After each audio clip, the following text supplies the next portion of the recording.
Halo teman-teman, perkenalkan nama saya Injili Lepa. Saya mahasiswa semester 6 Fakultas Keperawatan dari Universitas Pembangunan Indonesia. Pada saat ini saya akan menjelaskan tentang gawat darurat.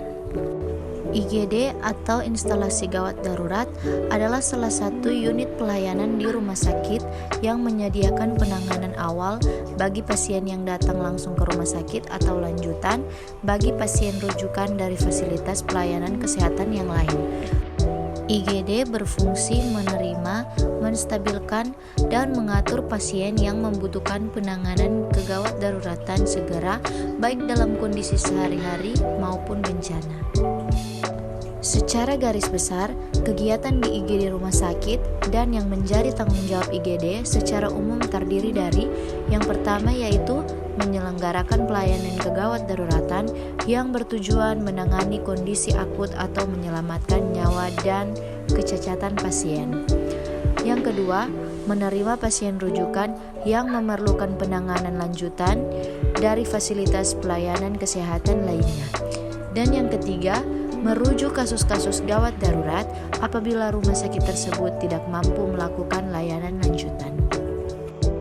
Kegawat daruratan dibedakan menjadi 4 bagian, yaitu yang pertama, gawat darurat, yang kedua, gawat tidak darurat, yang ketiga, darurat tidak gawat, dan yang keempat, tidak gawat, tidak darurat.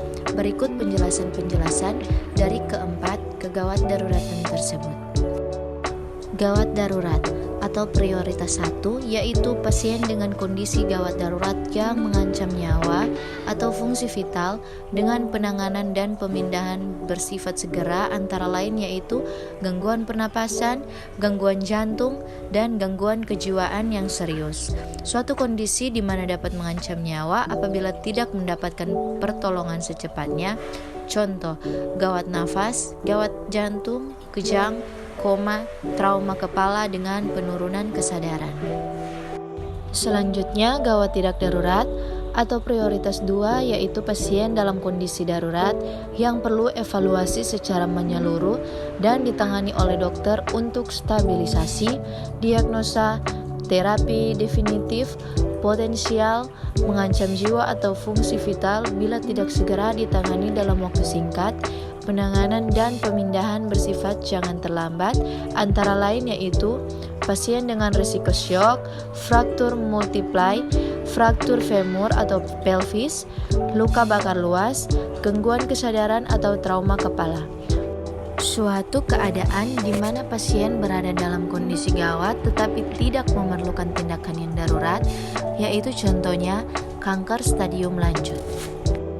Selanjutnya, darurat tidak gawat atau prioritas 3 yaitu pasien gawat darurat semu atau false emergency yang tidak memerlukan periksaan dan perawatan segera.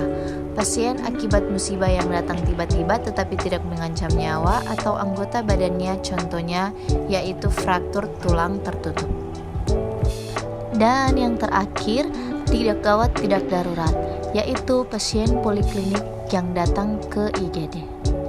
Selanjutnya, penanganan pasien di IGD dimulai dengan melakukan initial assessment yang merupakan bagian terpenting dari semua proses penilaian korban atau pasien, di mana kita harus mengenali dan melakukan penanganan terhadap semua keadaan yang mengancam nyawa korban, yang dimulai dari penilaian lokasi kejadian, primary survey atau penilaian terhadap airway, breathing, circulation, disability, expose, fully catheter, gastric tube, dan heart monitor.